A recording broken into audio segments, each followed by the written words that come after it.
The tree of freedom is rooted in duty, and he who would pluck its sweet fruits must discover joy in duty. Glad-hearted, calm, and ready for all tasks is he who is freed from self. The Heavenly Life by James Allen. Chapter 8. Perfect Freedom. There is no bondage in the heavenly life. There is perfect freedom. This is its great glory. This supreme freedom is gained only by obedience. He who obeys the highest cooperates with the highest, and so masters every force within himself and every condition without. A man may choose the lower and neglect the higher, but the higher is never overcome by the lower. Herein lies the revelation of freedom. Let a man choose the higher and abandon the lower. He shall then establish himself as an overcomer, and shall realize perfect freedom. To give the reins to inclination is the only slavery. To conquer one's self is the only freedom.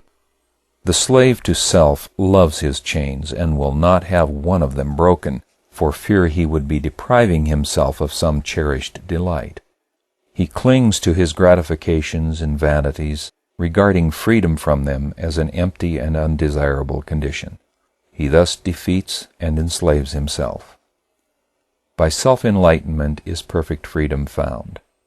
Whilst a man remains ignorant of himself, of his desires, of his emotions and thoughts, and of the inward causes which mold his life and destiny, having neither control nor understanding of himself, he will remain in bondage to passion, sorrow, suffering, and fluctuating fortune.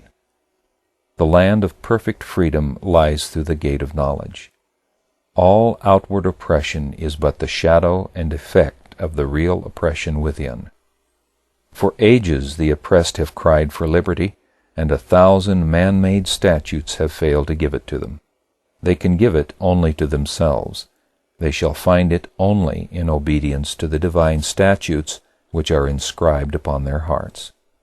Let them resort to the inward freedom, and the shadow of oppression shall no more darken the earth.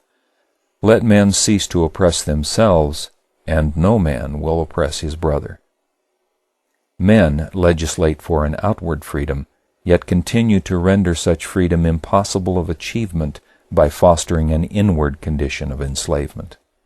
They thus pursue a shadow without, and ignore the substance within. Man will be free when he is freed from self. All outward forms of bondage and oppression will cease to be when man ceases to be the willing bond-slave of passion, error, and ignorance. Freedom is to the free. Whilst men cling to weakness, they cannot have strength. Whilst they love darkness, they can receive no light. So long as they prefer bondage, they can enjoy no liberty. Strength, light, and freedom are ready now, and can be had by all who love them, who aspire to them. Freedom does not reside in cooperative aggression, for this will always produce reactively cooperative defense, warfare, hatred, party strife, and the destruction of liberty. Freedom resides in individual self-conquest. The emancipation of humanity is frustrated and withheld by the self-enslavement of the unit. You who cry to man and God for liberty, liberate yourself. The heavenly freedom is freedom from passion, from cravings, from opinions, from the tyranny of the flesh, and the tyranny of the intellect, this first, and then all outward freedom as effect to cause. The freedom that begins within and extends outwardly until it embraces the whole man is an emancipation so complete, all-embracing, and perfect as to leave no galling fetter unbroken.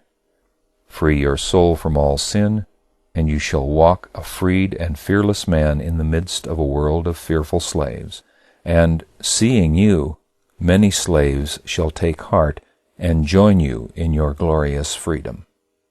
He who says, "My worldly duties are irksome to me, I will leave them and go into solitude where I shall be as free as the air," and thinks to gain freedom thus, will find only a harder slavery.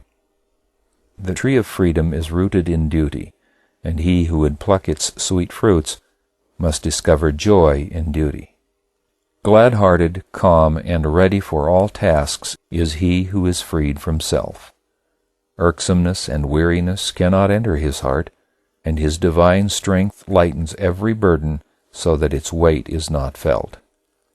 He does not run away from duty with his chains about him, but breaks them and stands free. Make yourself pure. Make yourself proof against weakness, temptation, and sin, for only in your own heart and mind shall you find perfect freedom, for which the whole world sighs and seeks in vain. End of chapter 8.